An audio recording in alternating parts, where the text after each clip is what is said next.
Welcome everyone to Eikon. My name is Dan, and I'm really excited to be here with you guys today because you're catching us in the middle of a really exciting series. If you can't tell by all of this business, we are in week 2 of our series, The Story of God. And what we're doing with this series, believe it or not, is we're going from Genesis all the way to Revelation in 3 weeks. So you guys are in week 2 of this. So we've already kind of gotten a good start here. And I know what you might be thinking. You might be thinking, Dan, it doesn't look like you got very far and you've got a long way to go. Don't worry, we're kind of going through this real fast. You don't have anything to worry about. We'll get through, I promise. But this is really fun. And here's why I love this. I love history. Does anybody else really like history? Any other history? Yeah, second service, you guys are smart people. You guys, like, first service, it was like this one person was like, I do. So I talked to them the whole service. But you guys, you're intelligent. Good, I'm glad. Don't tell first service they're dummies. But here's the thing, like I love history, so I love jumping into this. And here's what happens so many times is we go to the Bible, and it's a little confusing at parts, isn't it? And there's some things in it that are kind of a little weird, and there's a lot here. Like that's a really small font, and they're definitely single-spaced, So here's the thing, when we look at this, sometimes we lose some stuff, it gets a little confusing, and we miss some things. But in this series, we're talking about this literary term called meta-narrative. Everybody say meta-narrative. Good. See, first service couldn't even pronounce that. So anyway, what meta-narrative is, I'm going to be in so much trouble with first service. I hope we don't put this one online that people can watch and they're like, oh, Dan's a jerk to first service. But here's the thing, meta-narrative that's a story that's common to all. So we're tracking with this idea, there's actually this kind of one broader story that goes from Genesis all the way to Revelation, that there's this story that's common to all of it. And the thing is, the reason that that's such a big deal, you might think, well, I've read a book before and there's kind of like one main theme through it. But what makes it so amazing is the Bible isn't just a book. It's actually better than that. The Bible, if anybody said like, oh, the Bible's just some book, and it's not. This is a collection, this is a library of 66 different books and letters and prophecies, a collection of 66 written by 40 different authors. So this whole thing, there's 66 books. There are 40 different authors. Here's what's really crazy, across 3 languages and 3 continents. And then this is what's really crazy, that this whole thing was written across 1,500 years.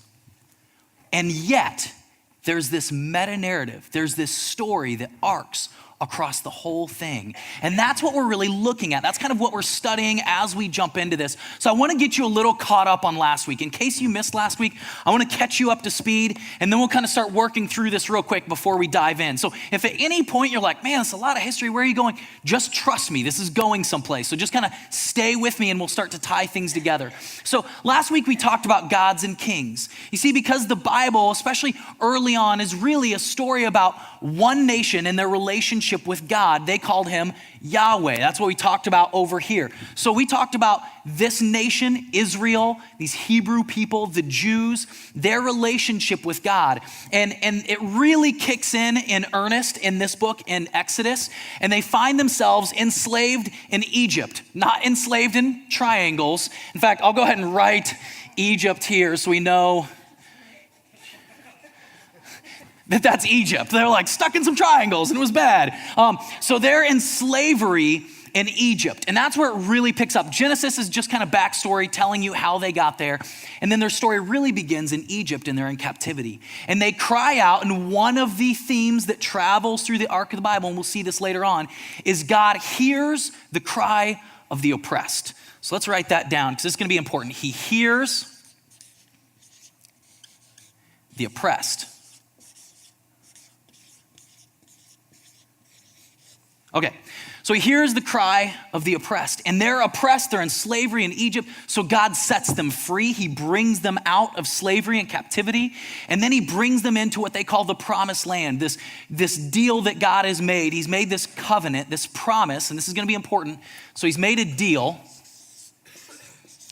He's not gonna forsake them, that he'll remember them, that he'll bring them out of slavery. And he makes this deal with this guy, Abraham, and he sets it up, and it's this covenant. It's a special vow that they make to each other, and God's promising to be with them forever, and that there'll be this reign, this kingdom that lasts forever. So the Israelites do what a lot of people do. They want a king to rule over them. They say, if we're gonna have a kingdom, we want a king. So we want a king to rule us. Plus, all the other nations, they get a king, so why don't we get a king?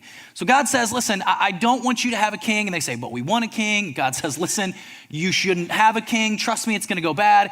Israel says, no, we really, really want a king. So God says, fine, I'll give you a stupid king. So he gives them a king. And the first king we get is this guy named Saul. Now, if you weren't here last week, you could probably tell by the X over his name, not a good guy, right? It just does not go good for Saul. Starts off real good, gets real bad real fast. So that's Saul. So all of a sudden we realize Saul's not the kind of king that this nation is gonna have, this kingdom is gonna be built upon. So then you get this guy, David. David's called a man after God's own heart. David makes some pretty major mistakes, but always comes back, always, is repentant, wants to change.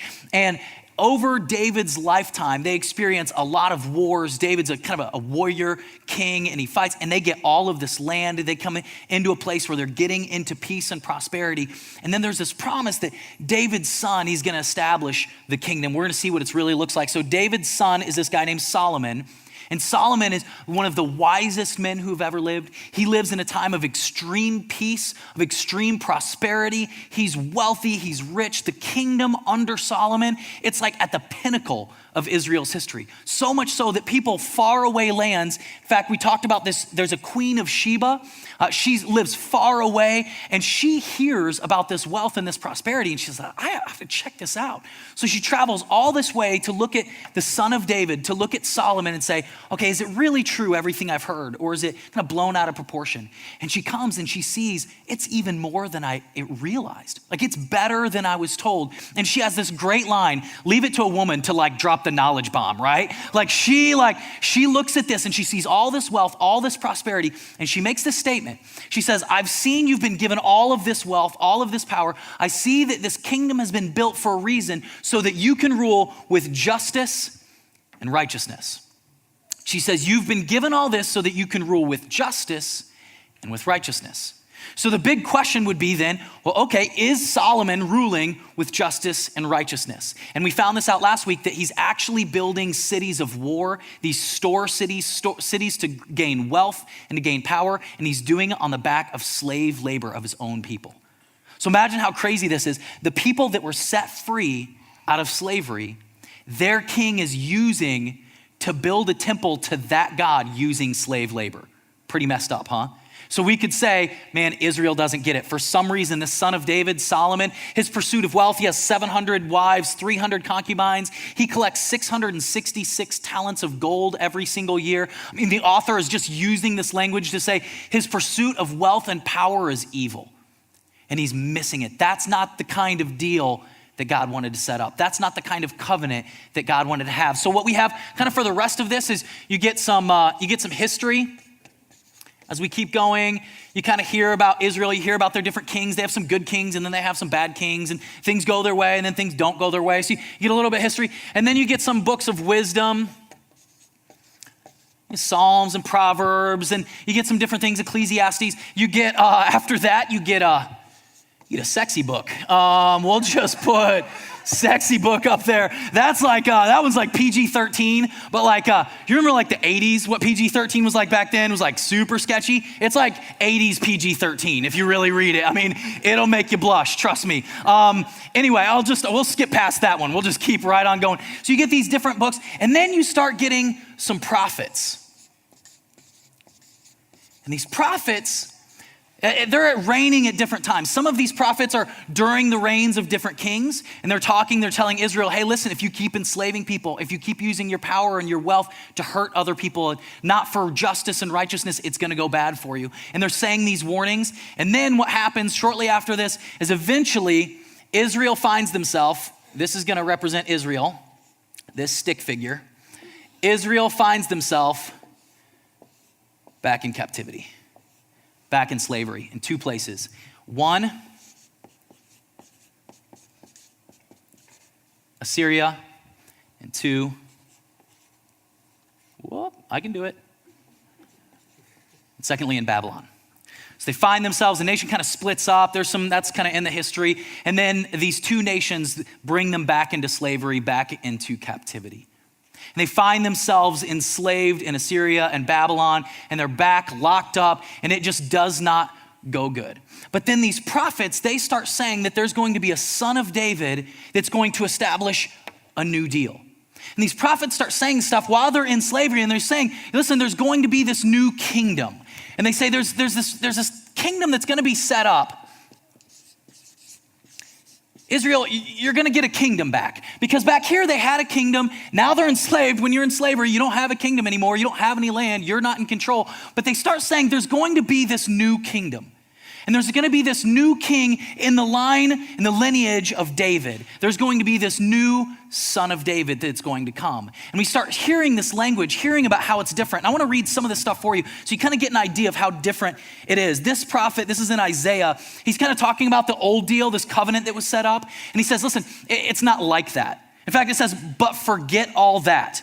It is nothing compared to what I'm going to do, for I'm about to do something new. See, it has already begun. Do you not see it? I will make a pathway through the wilderness. I will create rivers in the dry wasteland. So you gotta imagine yourself. You gotta put yourself in the shoes of these Jewish people, these Hebrew people. And he's saying that he's going to establish a river in the dry wastelands.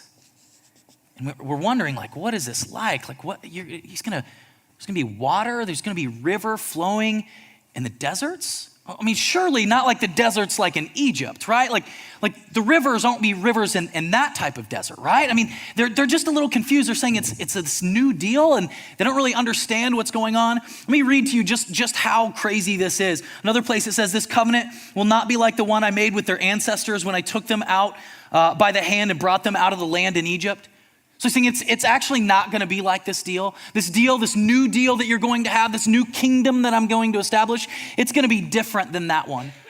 So these Hebrews are probably just wondering, like, what? Like, God, this is weird. These prophets are really starting to get weird. How about this? In Isaiah 19, it says, in that day, there will be an altar to the Lord in the heart of Egypt. Now this, remember, who is Egypt to these people? It's the captors, right? It's the people that had them enslaved. That's the enemy. That's the bad guys. There, like Egypt, there's going to be an altar in the heart of Egypt. There will be a monument to the Lord at its border. So again, this author is saying, we'll draw a heart here. They're saying, like, there's going to be an altar in the heart of Egypt, worshiping the Lord. It will be a sign and a witness that the Lord of heaven's army is worshiped in the land of Egypt. When the people cry out, the Lord to the Lord for help against those who oppress them. Because again, what does God do when people are oppressed? He hears them, right? Like we get that in Exodus. And again, there's similar language that God's going to hear the cry, but this time of Egypt. He will send them a savior and will rescue them. The Lord will make himself known to the Egyptians. Yes, they will know the Lord and will give their sacrifices and offerings to him. They will make a vow with the Lord and he will keep it. The Lord will strike Egypt and then he will bring healing. For the Egyptians will turn to the Lord and he will listen to their pleas and heal them. In that day, Egypt, you ready? Egypt and Assyria will be connected by a highway. The Egyptians and the Assyrians will move freely between their lands and they will both worship the Lord. So guys, we got to get this. So Assyria and Egypt, there's something connecting them. And it's saying that not only are they going to be connected, but they're both going to worship the Lord. I mean, this is when these prophets start getting weird. I mean, really, really weird prophets here. We're getting a little confused. In fact, I want to show you one more thing, because right towards the end of this, right towards all the ends of these prophets, they start really making these weird predictions and these weird, this river of life that there's going to be a connection, Egypt and Assyria, and they're both going to worship the Lord. And so they're looking forward to this new kingdom, but they're confused.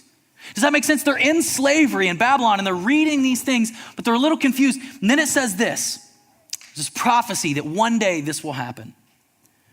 For to us, a child is born. To us, a son is given. And the government shall be upon his shoulders. And his name shall be called Wonderful Counselor, Mighty God, Everlasting Father, Prince of Peace. Of the increase of his government, his kingdom, and of peace there will be no end. So his kingdom will be one of peace in which there is no end. On the throne of David and over his kingdom, to establish it and to uphold it with what? With justice and with righteousness from this time forth and forevermore. So again, these prophets right here at the end, they're connecting all these dots. They're saying there's going to be this new son of David, a king in the line of David. There's going to be a new king and he's going to build a kingdom and he'll have this new deal. And this king's going to be different because finally, he is going to rule with justice and with righteousness. Finally, there's going to be a king, the order of David on the throne of Israel. It's going to establish a new deal, a new kind of kingdom. And once and for all, this king will rule with justice, with righteousness. And then right here at the end, it goes completely silent. It just stops. All these prophecies, all these prophets, they're prophesying, they're saying all these things. They're saying, a king is coming, a king is coming, a king is coming. And then silence. It's almost as if God just quit speaking. And it's interesting because back here in Egypt, do you know how long they were in slavery back here in Egypt? They were back here in Egypt for about 430 years. They were in slavery in Egypt, and then God sets them free. And then they establish their kingdom. They're there, they're good. They're back in Jerusalem. And then they go into slavery here in Assyria and Babylon. Do you know how long they're enslaved in Assyria and Babylon? I'll give you a hint. I already said it. 430 years. They're in slavery, Babylon and Assyria. And finally, this one king lets them go back, lets a small remnant of Israel go back to Jerusalem. They can rebuild the temple. They rebuild the city walls. There's this guy named Nehemiah, and he helps build the walls back up. And they're kind of coming back to Jerusalem. And they actually discover all these ancient texts, and they're reading them, and they're realizing, hey, there's still a promise. There's actually a chance for us yet. But they're still under the thumb of a government. And eventually, someone defeats the Assyrians, and it's the Roman Empire. So Rome eventually begins to rule, and they're still in captivity under the Roman Empire. And do you know how long, right about this time it goes silent, how long they're in captivity in Rome, how long the prophets are silent before something happens? Again, 430 years they're in Rome. And then it's silent until something happens. This person that's born, this tiny, insignificant little village, guy by the name of Jesus. And it's amazing. He's born in this town in Bethlehem, and right in the shadow, Bethlehem is in the shadow of this huge palace to the king of that region, to the king of that area. It's almost as if there's something going on, and it's like there's two different kinds of kingdoms. There's this kingdom of wealth and power and privilege. There's that kind of kingdom. And then Jesus is born right in the shadow of it. So the question is, if there's something special about this guy, Jesus, because Christianity, these early followers of Jesus, say there's something unique about Jesus. The question is, then what is it? What's unique?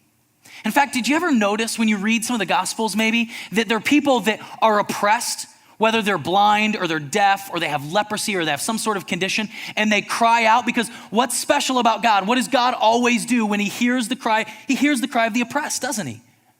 And people, they cry out. And do you know what they say to Jesus? Many of these people, they say, Son of David, have mercy on me. Son of David. Now here's the thing, this is kind of a curious thing to say, because Jesus' dad, his name wasn't David. Like sometimes it's like, are these people confused? They just think like, is that Dave's son? Dave. No, that's not what they're saying. They're actually making a declaration about who they believe Jesus to be. They're saying there's all these prophecies back here saying that there was going to be this new son of David and he was going to rule with justice and righteousness. So just maybe, Jesus, son of David, would you hear my cry? Would you listen to me and respond in love to me? And what's crazy is Jesus does this with the Jewish people, and that we wouldn't expect anything less if he really is this son of David. But then Jesus starts doing some strange things. Then Jesus starts hearing cries of other people. In fact, we hear accounts of people like a Gentile woman calling out. And that's like a double whammy in that culture. One, women weren't valued in that culture very much. So typically a rabbi would never listen to a woman. Not only that, but she's a Gentile. What a Gentile is, it's like an Egyptian. It's like an Assyrian. It's a Babylonian. These are people outside of the club. These are people that are non-Jews. So surely some son of David, some king of Israel would never respond to a Gentile woman. You know what Jesus does? He responds. He heals them. There's actually an account early on of a Roman soldier, his child being healed. The oppressor. It's almost like there's this river of life flowing in some deserts. I mean, this Jesus character is way, way different. So much so that he goes to preach his first sermon. He goes to a synagogue. And in these synagogues, these traveling itinerant rabbis would come, and there was kind of a place where they were supposed to read in these ancient texts. They might be in the prophets or they might be in the history, and they'd read. But Jesus doesn't follow the rules. He goes and he picks up this scroll of one of these weird prophets, and he picks it up and he goes to a specific place. It's like he's looking around and he's like, where am I at? And he's looking and he says, He stops and he reads this. The Spirit of the Lord is upon me, for he has anointed me to bring good news to the poor. He has sent me to proclaim that the captives will be released, that the blind will see, that the oppressed will be set free. The time of the Lord's favor has come. And then Jesus walks and drops the mic.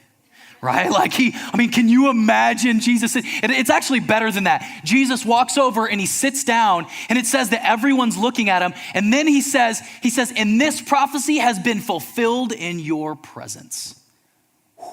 Right? Jesus saying, I'm that king. Because what have I come? I've come to hear the cry of the oppressed. I've come that these captives, I want to set them free. I want them out of captivity. That's why I've come. That's the kind of kingdom that I'm going to have. It's going to be completely different. Jesus talks and he says there's really two types of kingdoms. He says the enemy has come to steal, kill, and destroy. But I have come so that you might have life and have it more abundantly. Life to the full. Jesus is saying there is a kingdom in this world, and it's come to steal, kill, and destroy. That's one way of living. That's one kind of kingdom, and you've seen it done. We've seen this throughout history, but he says, I have come to build a new kind of kingdom. I have come to bring life. There will be rivers flowing where there was never rivers before. That is the kind of kingdom that I've come to establish. And then, and you got to catch this. We miss this if we're not careful, because Jesus, he's completely different. So he lives for 3 years as he's doing ministry, traveling to different cities, to different places. And he has these followers that are following him. There's 12 guys that are following him really closely, called his disciples. And they're watching his every move. And they're wondering, could this be the Messiah? Could this be that son of David? In fact, one of them makes this declaration that he says that he believes that he is. And Jesus is like, this has been shown to you by my Father, which is in heaven. This has been revealed to you. He says, yes, I'm the one. But they're following, they're still not sure. Because the religious establishment, they don't like Jesus.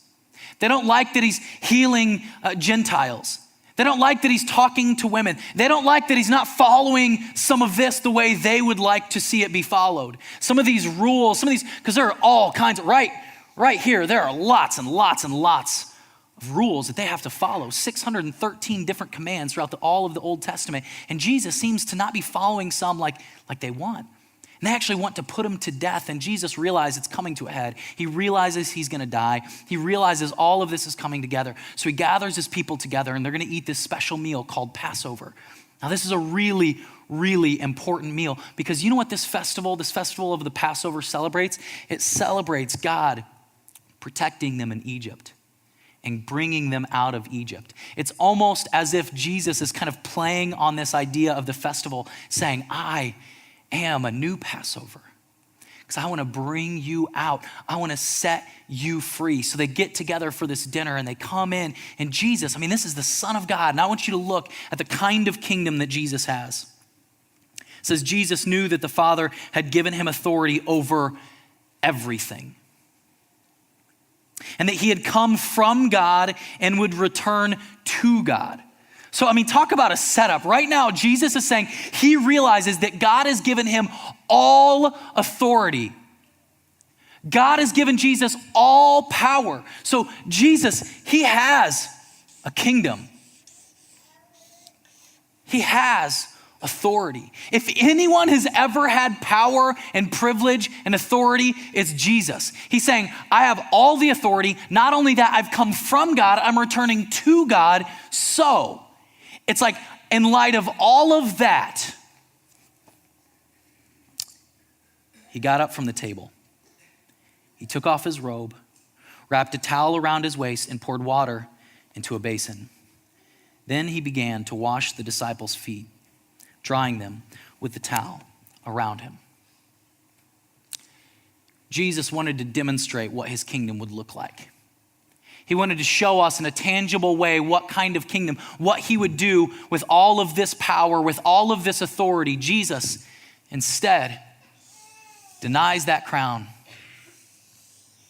and picks up a bowl to wash his followers' feet. This act that he does is the ultimate act of submission. This is the lowliest of jobs in that culture. Imagine back then, all the roads are dirt and dust, and they don't have shoes like we have. They have open sandals. Their feet were filthy. Completely dirty. This is usually what the servants and the slaves would do, is wash their feet when they come into their house. But instead, Jesus says, I realize I've been given all authority, all power. I've come from God. I'm returning to God. So in light of that, I'm going to get down on my knees and I'm going to serve. And in that one moment, Jesus says, you want to see what my kingdom looks like? It looks like this. And Jesus gets on his knees and he serves someone else. And he says, this kingdom is going to be an upside down kingdom. You want to find your life? Lose it. You want to be the greatest? Be the biggest servant. I'm going to use all my power, all my privilege to serve someone else. Jesus walked into that room and he realized that he's the most powerful person in the room. So what does Jesus do when he realizes that he's the most powerful person in the room? He serves. He gives that up. And he says once and for all the kind of kingdom that he's going to build. He's saying, this is what my kingdom is like. In fact, so many of his teachings, you know what Jesus is saying all along? He says the kingdom, what? Of heaven. He's saying, this is what I want to tell you guys about. This kind of kingdom that I'm building. The kingdom of heaven is like this. And then he says, because sometimes people think like kingdom of heaven, oh, that's like when we die, and then go up to heaven. Jesus is saying, no. He actually says the kingdom of heaven is here. He says, when you pray, your will be done on earth as it is in heaven. That we have this responsibility to bring the kingdom of heaven down. That our job is to bring the kingdom of heaven and follow Jesus' lead. And the choices we make every single day, we're establishing a kingdom. Everybody establishes a kingdom, whether you realize it or not. And these early followers of Jesus, we've got lots of reasons why we don't think they get it. or they don't put it together. They kind of resist at first and they're like, oh, he's Jesus, we'll let him do whatever. And it's interesting that Jesus dies shortly after that. He resurrects and he's walking around and he gets them together and he's teaching them all these things after he's risen. So imagine these disciples have watched Jesus die and rise again. And they realize the kind of kingdom that Jesus was all about and that he was building. But yet, watch this. This is just in case you forget, if you ever feel bad and you're like, oh man, I've missed it. I've missed the boat. I've been too focused on myself and you're beating yourself up. Listen to what the disciples do. This is in Acts. This is kind of the story of the early church. It says, so when the apostles were asking Jesus, they kept asking him. So Jesus is resurrected. They're like, Jesus, come here. We're so curious. And they ask him, Lord, has the time come for you to free Israel and restore your kingdom? They're like, are we ready to beat Rome? Like, are we ready to take up arms? And Jesus is like face palming at this moment. He's like, oh my gosh, you guys don't get it. It's different. It's a new deal. It's gonna be a deal that involves and includes Rome. It's gonna include Assyria and Babylon. It's gonna include Egypt, this new deal, this new kingdom of heaven. It's actually here right now, if we just usher it in. So I have a question for you. What do you do when it dawns on you that you're the most powerful person in the room? What do you do when it dawns on you that you have power and privilege and opportunity? What do you do when it dawns on you that you've got a crown? Do you power up? Do you leverage that for yourself like this son of David? Do you say, how can I use this to support myself? Who can I kind of step on to get ahead? How can I power up? How can I leverage this for me? See, because we've got all kinds of crowns in this world. One, living in America, we're incredibly wealthy to the world's standards.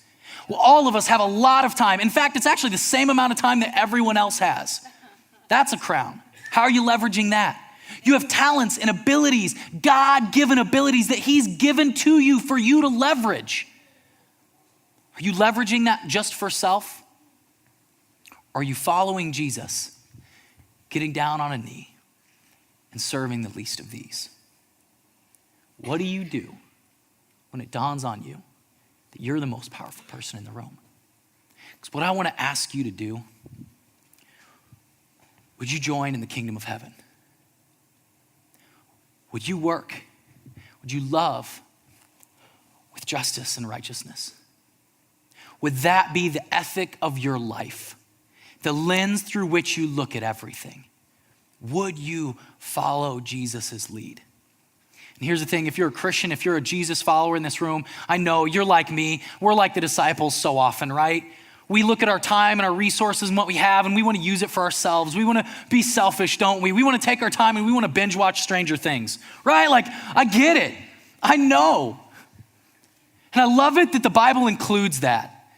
It like throws in there like these followers of Jesus, they saw him die and resurrect and they still don't get it sometimes. So there's grace. But what are you doing to serve the least of these? What are you doing to serve, period? Let me just lower the bar a little bit. Here we are in the church that Jesus came to build. This is a place where people are discovering Jesus for the first time. The stories we're hearing of life change, of people's lives being radically changed. Are you serving here? Are you involved serving, using your talents, your gifts, your resources? Are you serving? Because there's so many opportunities to use what God has given you. The personalities that he's given you, the gifts that he's given you. Are you leveraging those in this space for other people? Because if not, that's a pretty low bar. You can do something about that today. But it's more than that too. Are you serving in your community? We all have neighbors. Are you serving your neighbor? Maybe when you see that you're mowing the lawn and their grass is getting a little long, instead of like doing that really tight line to make sure they know what's theirs and what's yours, and that yours is mowed and theirs looks nasty, maybe you take some extra time and you mow their lawn too. Say, hey, I just wanted to help you out. Are you helping out? Maybe there's a newlywed couple that you know and you want to help them out and buy them some extra groceries or take them out to eat. Maybe you're at dinner and you see a family, you see what you think to be might be a single mom. Maybe you can just pay for their meal. See, this is for everyone, kids in the room. Maybe what you can do is look at the tables around you, and if you see any kids sitting alone, you can go sit with them. You can go invite them to sit with you. And in that, you're serving, you're living with justice and righteousness. You're bringing the kingdom of heaven to earth by what you do, by what you say. See, all of us have a crown. We all have some amount of power and privilege in our life. So the question isn't how many crowns do you have? How big is your crown? It's what can you do with what God has given you? What do you do when it dawns on you that you are the most powerful person in the room, that you have power and privilege, you have an opportunity? You can join the kingdom of this world that cares about me, myself, and I. You can join the kingdom of heaven and leverage that to serve other people. Amen? Let's pray. God, I thank you.